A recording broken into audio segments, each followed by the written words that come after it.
The first triumphant climax approached, only to be shattered by the hammer stroke. The audience audibly gasped when the hammer came down.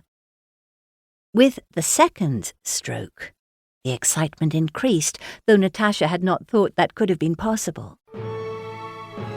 As they neared the moment for the third and final hammer stroke of death, Natasha glanced into the audience.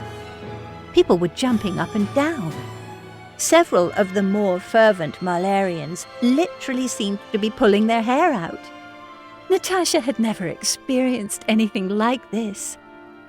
She couldn't wait to call home after the end of the concert, now only a few minutes away, to tell her parents how much she loved her new job.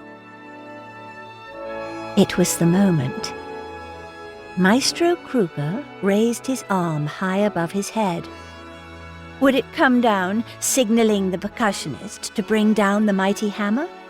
Or would he leave his arm suspended in the air and let the moment pass? Everyone, the musicians, the thousands in the audience, and especially the percussionist, stared at Kruger's left arm. Will he?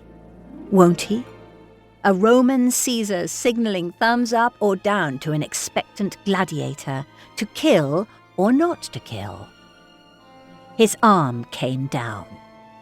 The third stroke. The percussionist's effort was shattering. A sonic boom, cataclysmic.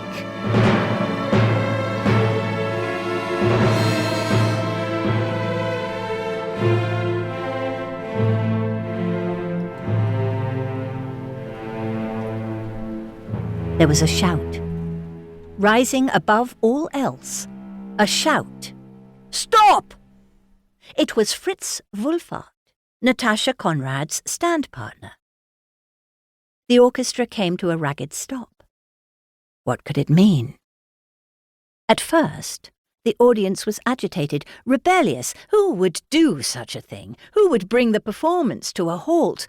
But then, understanding why, 5,000 passionate music lovers fell silent.